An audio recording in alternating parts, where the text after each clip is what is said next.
When they arrived at the Jomo Kenyatta International Airport Wednesday morning, they were all smiles. In fact, they did everything in unison, including inspecting ballot paper pallets that were being offloaded from a cargo plane that had transported them. A joint statement read by Reverend Father Joseph Mutie, chairman of the Interreligious Council of Kenya, captured what the observers witnessed, giving the process a clean bill of health.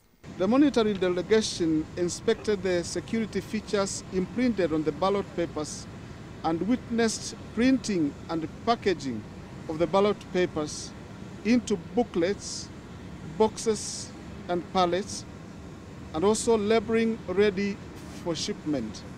They also verified the security features on the statutory documents printed that will accompany the ballots to the polling stations. Of Azimio La Umoja One Kenya Coalition, we confirmed that we participated in the exercise. We went to Greece.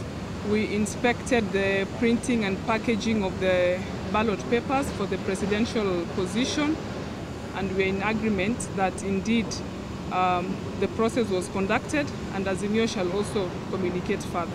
Whatever has been there is what we agreed on, what we saw, how we found it, and I tend to believe that that is the real situation, which is there at Greece and what has come back to Kenya. It is now emerging that all may not be rosy.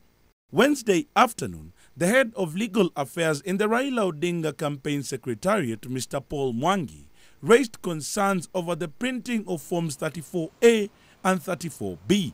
In a letter to IEBC Chairman Wafula Chebukati, Mwangi says, our team picked up that there were 2 books of Form 34As, which were labeled as Book 1 of 2 and Book 2 of 2. The team sought a clarification from the commissioners representing the commission during the visit, and the explanation was that extra Form 34As were needed in each polling station because there was need to give copies to election observers, media and other stakeholders. We reject this explanation. Further, Mwangi notes the commission did not give an order to the printer for Form 34B. According to Mwangi, the explanation their representatives got was that the Form 34B was not necessary and it will generate itself when results from Form 34A are keyed in. The printing is being done from one factory, and by the way, by yesterday when we left, all the presidential ballot papers had been printed. The work that was remaining is packing.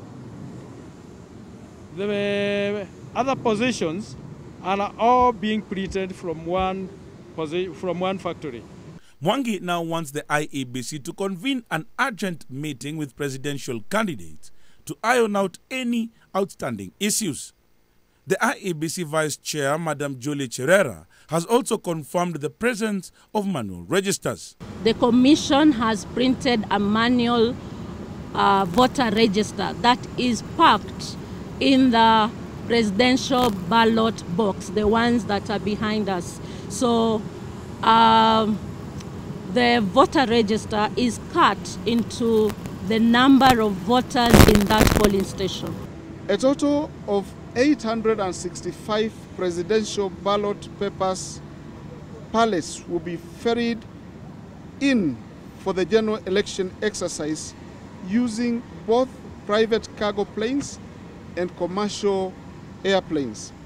The second batch of presidential ballot papers of 300 pallets will arrive in Nairobi on the 29th July this year, 2022, while the final consignment of 340 pallets will arrive on the 3rd of August, 2022. But even as the Independent Electoral and Boundaries Commission prepares for the August 9th elections, it is expressing concerns that the numerous court cases that are yet to be adjudicated on may derail the process of printing these papers, and thus they are calling on the printer to make sure that even as it goes on with this process, those that will be remaining will be on counties that are near Nairobi. Kennedy Mureithi, NTV at the JKIA in Nairobi.